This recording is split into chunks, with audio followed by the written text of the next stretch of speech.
bienvenue dans le tutoriel à Saint-Saëns pour comment auto-loader un script quand tu pars ton Raspberry Pi, mais que RC local ne marche pas, cron tab ne marche pas, puis que les systèmes CTL, là, System Control, ne marchent pas pour ce que tu as à faire. Moi, dans mon cas, c'est une app image, ce qui fait que une app image, c'est standalone, ça veut dire que ça vient loader après le GUI, après toutes les GUI, après tout l'environnement visuel de Unix sur Linux, sur la Raspberry Pi.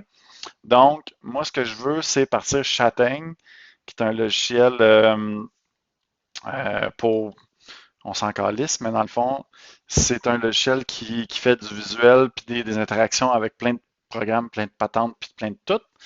Mais ce que j'ai trouvé comme problème, c'est que en allant en fait, j'ai eu de l'aide vraiment de quelqu'un qui m'a aidé ici pour ça. C'est que quand tu es dans Home, ton username, que tu affiches les show hidden, les fichiers cachés, que tu vas dans .config, lxsession, lxdapy, que tu crées toi-même un auto-start, parce qu'au départ, il n'existe pas lui ici, que tu crées toi-même un autostart.rien, pas d'extension, pas de rien, que tu le crées, tu n'as pas besoin de privilège sudo ou whatever, mais tu dois, parce que moi je l'ai créé dans l'interface graphique.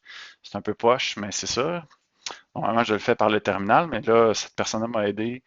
Puis directement ici, tu crées un autostart. Il bypass le autostart qui est normalement dans cette zone-ci, etc.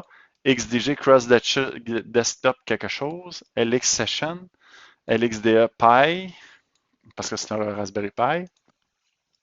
Ben, c'est ça. Ça, c'est qu'est-ce qui est normalement dans l'autostart. Tu dois copier ça.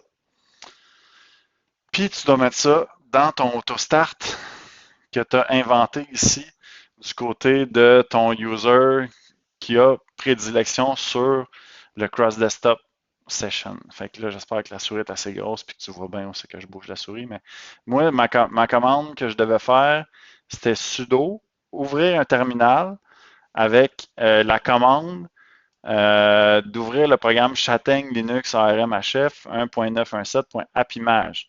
Dans le fond, au départ, ce que j'avais, puis là, je ne te montre pas tous les bugs à partir desquels j'ai passé au travers, mais j'avais comme cette structure-là.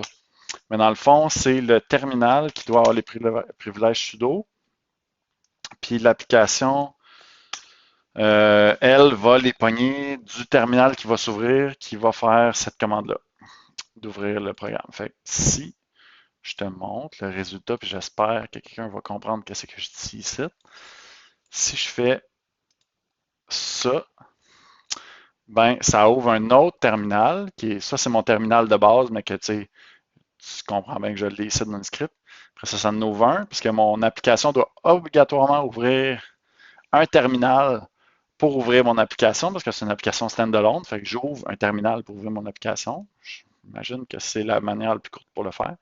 Puis là, ensuite, j'ai mon application qui fait des choses super cool, comme bouger mes moving lights.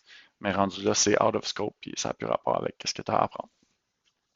Donc voilà, j'espère que ça a été utile pour quelqu'un quelque part sur Internet.